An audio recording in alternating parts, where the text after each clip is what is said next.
Hi everyone, right, the hair is done, so now I'm going to see if I can do something about covering up some of these bruises that are left. So I got this stuff actually from Temu, and it's got like all the different colours that you can sort of mix in to cover things up. Yeah, if you want to try, different sorts of colouring, things like that. The tip I've seen online is that if you've got anything that's red, this, oh look, it's a bit mank, this sort of greeny colour is definitely a good way to go for covering things up. So yeah, something to try. I gave it a go. It didn't really, I can't say I was wrapped with the effect. Meanwhile, I'm going to give this one a go. So I'm going to go with this darker one here, and I'm looking in my mirror while I'm doing this, and just sort of popping it on, stippling it a bit so that it blends in a little more. Then I've got this little bit here, which is sort of where the bandage was sort of just pushing and rubbing a little bit. So, oh my God, it was so tight. I mean, look at that jaw. I think you can see more of the shape that Dr. Roy's given me once I get rid of the bruising. And I think it's indicative of exactly how much he did, still a bit under there, how much work he did on repositioning what was going on down here. I can see as the swelling's going that I've still got some marionette lines here. I haven't got that completely smooth look that you get when you're 30, but I don't know if I wanted that look. I think I wanted to not have the neck and those lines going down. I know there's a technical name for it, but I think you've figured out by now that it comes to the technical names, not so great at that. But yeah, I sort of really, this is the look I wanted. Not to be looking like I had work done. I wanted just to look refreshed. And for me, that looks, at this point, not even 2 weeks in, the look that I was looking for. We'll wait and see, because things are going to change over the next couple of weeks and months, and hopefully I'll keep updating so we can see what the whole look is in the end. But certainly all that bruising, you might remember if you've been following what was going on, all that's gone. There's some lines still here, and that's because it's not been that long since I took the compression bandage off to have a shower and wash and everything. Obviously I wore it to bed. So that's the swelling still, that's how much swelling I've still got. So I'm hoping that once the swelling goes down, I've got some nice sort of, shape here with my cheeks. Well, again, I'm hoping, but who knows? Will I get it? Don't know. Yeah, so that's that first lot. So in my mirror, it sort of looks pretty good, but in the video, it sort of looks quite white. I'm not looking for total coverage at this point because I'm not going to work. In a week's time, I hopefully won't have much left, and I won't need to cover up much because I really don't care who sees me with a bit of bruising while I'm still on leave. Now we're going to work on, them dark rings under the eyeballs. Okay, I've got to look in my mirror because, I don't have my glasses on, so when I'm looking at the phone, it looks like everything's good, but I don't know. So it's just actually quite a really good cover for me. There you go. That's one side, that's the other side, so I'm pretty happy with that. And I'm not set up for any of this sort of videoing stuff, so like I look at the tutorials on YouTube and people doing things like that, and the lighting's really good, and usually because they're 25. But even the older ladies, they've got the lighting and everything set up, so I don't. I'm just like, this is about as raw as you can get. So yeah, that's the colour I'm using. That one there, really light and sort of pinky colour.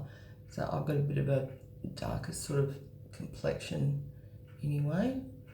So I'm just pretty happy actually with the way that that's covered here as well. Okay, now that bit's done. The next bit is to go for the, before I even started, I should have told you, for this, I've been using this stuff on my face since forever. I actually know when I started using it, when I had the IPL stuff done in Bali, and again, if you've been following me, you'll see some of those photos, and I look like a 3rd degree burns patient. So this is when I got the bio oil, and yeah, I use a fair bit on my face morning and night before I go to bed and before I apply my makeup. And I would normally, before I put makeup on, give a spray of the old Rimmel Lasting Finish primer, but I'll probably put that on at the end today rather than at the beginning. But I usually put it on first, let it dry, then do, you know, the covering up and foundation and stuff, and then spray that on the end. So, done that. Now I've got my really gritty makeup sponge, and I've got my L'Oreal True Match makeup, which I use consistently, but I've got to tell you that I tend to mix colours together depending on whether it's summer or winter. Winter, summer, and I get a bit darker. So they're the two sort of colours that I use, and if in between I'll mix the two together. You can see a bit grotty. So yeah, that's pretty much the two that I use. So I'll go with this one because it's more that summer look. So it's a little bit on there, and then I'm going to then, I've dampened it a bit as well. I'm going to just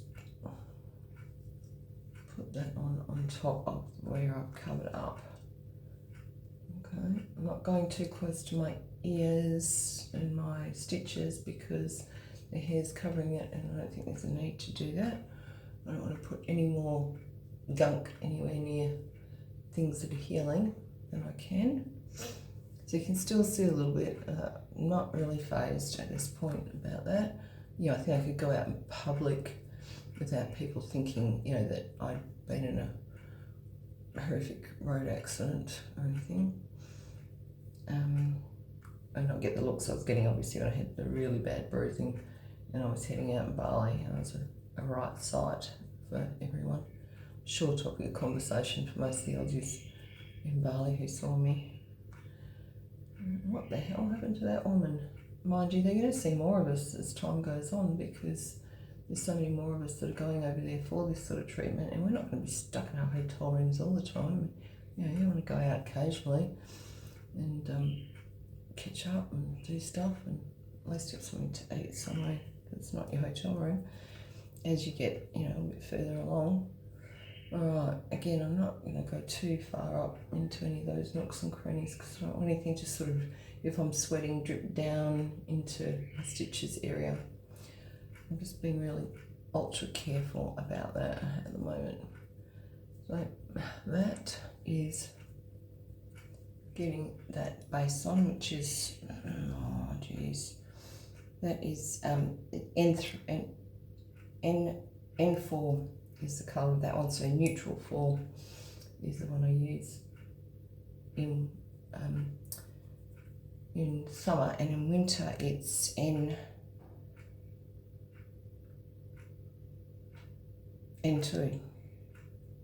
That's the two different ones. But again, depending on, you know, how I'm feeling with my skin colour and whether I've been out. I mean, it looks a little bit like there's two differences here on this light, but in the mirror it looks pretty much okay. So I'm hoping that that's how it's going to look out in the real world.